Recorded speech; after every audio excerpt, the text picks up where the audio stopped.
9월 초에 시작된 홍콩 시위가 오늘로 100일째를 맞았습니다. 송환법은 철회를 했지만 다른 요구 사항을 주장하는 시위대와 경찰의 충돌은 여전히 계속되고 있는데요.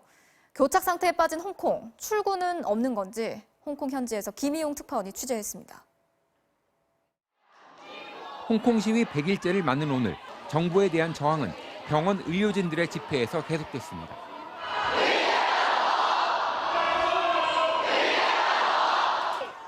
시위대 폭도 규정 철회와 체포된 시민들의 조건 없는 석방 등 3가지는 경찰 대응의 문제점을 해결하라는 요구입니다.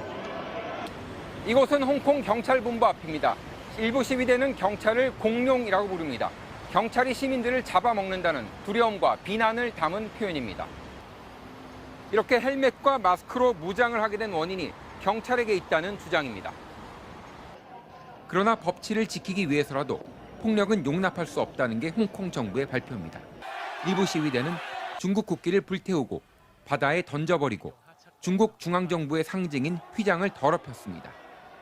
시위대의 공격을 받았던 주홍콩 중국 정부 대표처입니다. 중국은 시위대의 이런 행위가 중앙정부의 권위를 심각하게 훼손시켜서 인내의 선을 넘었다고 밝혔습니다.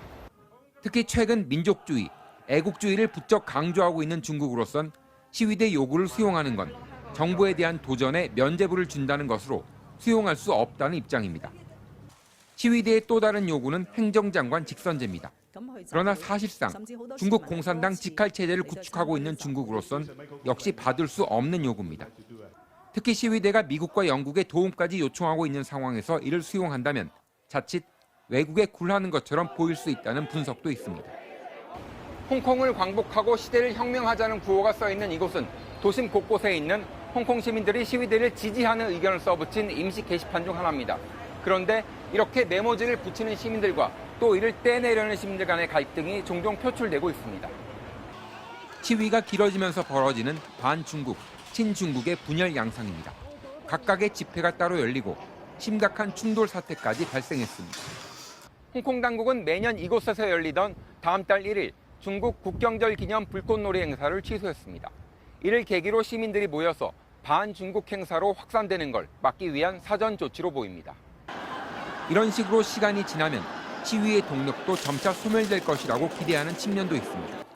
실제 5년 전 우산혁명이 경제에 대한 우려가 겹치며 그렇게 막을 내렸습니다.